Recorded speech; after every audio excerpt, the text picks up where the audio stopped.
Au lendemain de l'histoire, on aimerait avoir le même talent que nos bleus pour que les phrases soient aussi nettes qu'un crochet de Kylian, pour que les mots se mêlent comme notre charnière si belle, pour dire l'émotion et la fierté qu'on ressent dans les yeux de Kanté. Mais comme la victoire d'hier, rien ne peut être parfait, et la joie n'a pas cette ambition. Vivons pleinement notre passion, chantons-la une fois, puis une seconde, champion du monde.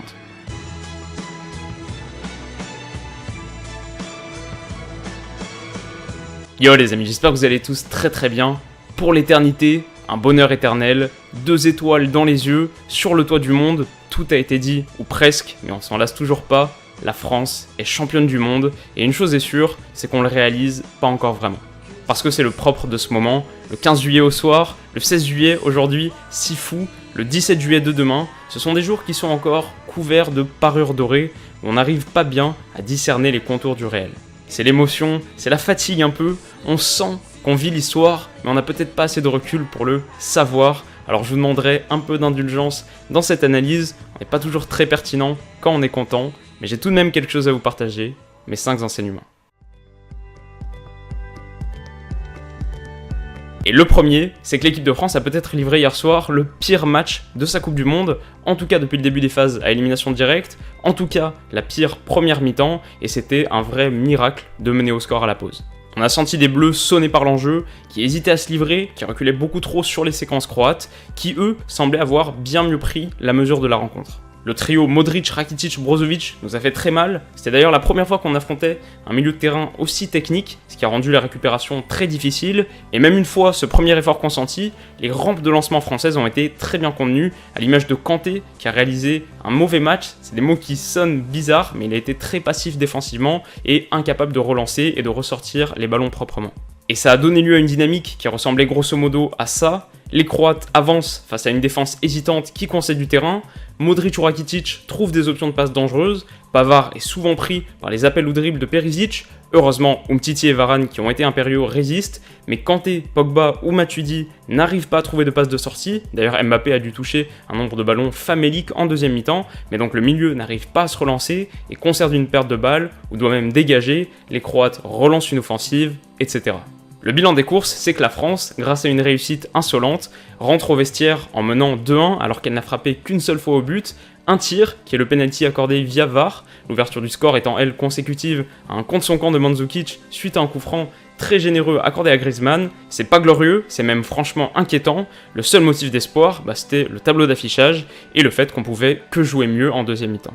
Et heureusement, ce fut le cas. Pogba a pu se libérer de l'étreinte du milieu, la faute peut-être à une baisse de régime physique dans l'entrejeu croate. Mbappé a pu être trouvé et les Bleus ont inscrit 2 buts made in France consécutifs à de belles projections. Tout ne fut pas parfait, mais ce mélange de réussite ou d'efficacité, c'est selon, et de talent individuel pur a fait la différence. Le deuxième enseignement que j'ai appelé au contact de l'histoire, c'est un point qui est plus personnel, mais qui est une histoire justement que beaucoup ont sans doute partagé hier soir. Parce que moi j'ai 24 ans, j'ai absolument aucun souvenir de France 98, et pourtant, en déambulant dans les rues de Paris au coup de sifflet final, j'avais l'impression d'avoir déjà vécu ce moment. Et je me suis rendu compte que c'était le cas. Parce que j'avais vécu ce moment dans les colonnes de l'équipe, dans les livres d'histoire, dans le mythe de France 98, j'avais vécu ces moments par les phrases que j'avais lues, et je me suis retrouvé dans ces rues comme dans des pages, sauf que c'était la réalité, et c'était beaucoup mieux. Alors je pense que cette victoire, à l'image de l'équipe qui l'a permise d'ailleurs, c'est peut-être la victoire de notre génération, de ceux qui étaient trop jeunes et qui sont maintenant de jeunes adultes, et quel kiff de pouvoir vivre ça, surtout quand on connaît la rareté de ce trophée qui repasse que tous les 4 ans, tous les 20 ans si on est français du coup, que les Anglais n'ont pas vu depuis plus d'un demi-siècle, que les Belges ne peuvent pour l'instant qu'imaginer. On a beaucoup de chance d'être au contact de l'histoire et il faut le savourer. Ensuite, un peu dans la continuité de cette idée, je voulais parler du charme de cette compétition, mais cette fois du point de vue des joueurs, dans un segment que j'ai appelé « Le trophée qui rend enfant ». Parce que c'est peut-être là que se concentre la magie de la Coupe du Monde, dans la tendre enfance de ceux qui sont désormais des champions, sur les terrains de leur école, de leur quartier, entre les canapés de leur salon où ils se sont sûrement projetés en finale de Coupe du Monde, sans jamais penser qu'ils l'atteindraient un jour. C'est dans l'enfance que se construit la fascination pour cette statuette dorée, le Graal d'une vie, et on retrouve cette joie enfantine au moment de la remise ou dans les vestiaires et puis en salle de presse. On sent aussi que à ce moment-là, il est plus question de carrière, on pense plus à un transfert, on oublie sûrement le salaire. C'est un moment qui semble déconnecté des opérations courantes de la vie de footballeur parce qu'on peut rien faire de plus, on est sur le toit du monde, alors il n'y a plus qu'à savourer et peut-être se souvenir de ses rêves d'enfant qu'on a réalisés. Ok, 4e point, et je trouve qu'il est important au vu de la physionomie du match et de tout ce qu'on a pu entendre dans les jours précédents, c'est que l'équipe de France peut être fière parce qu'elle fait un très beau champion. Et alors je sais qu'en disant ça, forcément, quelques commentaires un peu farouches vont se faire entendre, mais les Bleus ne feront jamais l'unanimité et ils ont dû écarter sur leur parcours des équipes dont certains, une minorité, ne l'a peut-être pas encore accepté. Mais la réalité est la suivante, grâce à son attaque de feu, 14 buts sur une Coupe du Monde, dont 11 à partir des phases à élimination directe, c'est colossal, et grâce à une efficacité défensive exceptionnelle, Varane et Umtiti c'est sans doute la charnière du tournoi, grâce à ça la France a sorti successivement l'Argentine, l'Uruguay, la Belgique et la Croatie, de vrais poids lourds de ce tournoi. Le bilan des courses, c'est 6 victoires, 1 nul et seulement 9 minutes passées à être mené au score sur l'ensemble de la compétition. C'est un parcours exceptionnel qui ne doit rien ni à la chance ni au hasard, alors ne laissez personne vous dire que la France ne fait pas un beau champion. Et puis enfin, le dernier enseignement que j'ai appelé en guise d'ouverture des questions en suspens, mais concerne forcément la suite des événements. Sur un plan historique déjà, comment est-ce que ce succès façonnera par exemple le futur du football en France ? On se souvient du retentissement fantastique de 98 qui avait vu les écoles de football se remplir et les licenciés en club se multiplier, un succès qui a peut-être justement permis 2018. Autre question, après cette victoire phénoménale de Deschamps, à quoi va ressembler la suite de la carrière de Zidane ?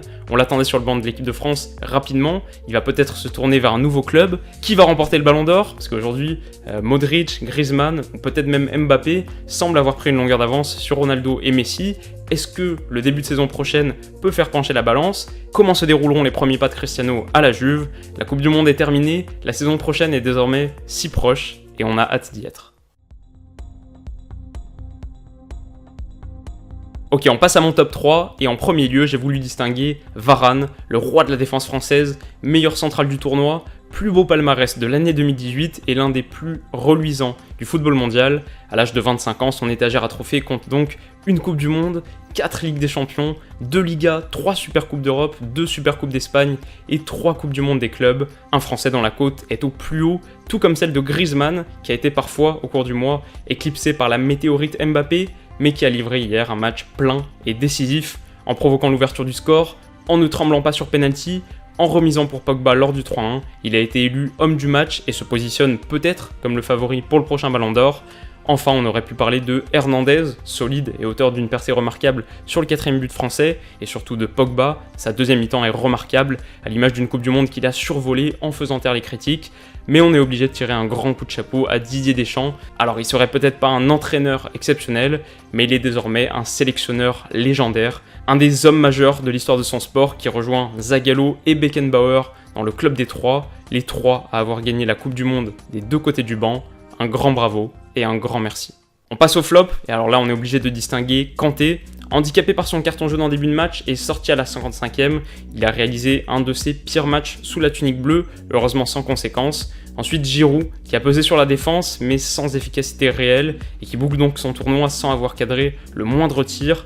Enfin, on aurait pu mentionner Strinic ou Pavard, car les deux ont été en grande peine sur leur côté, mais la dernière place revient à Subasic. Alors il prolonge la malédiction des gardiens en finale de Coupe du Monde qui ont joué à Monaco, après Barthez en 2006, Stekelenburg en 2010 et Romero en 2014, mais il peut s'en prendre surtout à lui-même, trop court sur le coup franc dévié de Griezmann, dans le mauvais tempo face aux frappes de Pogba et Mbappé, il n'a jamais trouvé les bons appuis et aurait pu bien mieux faire.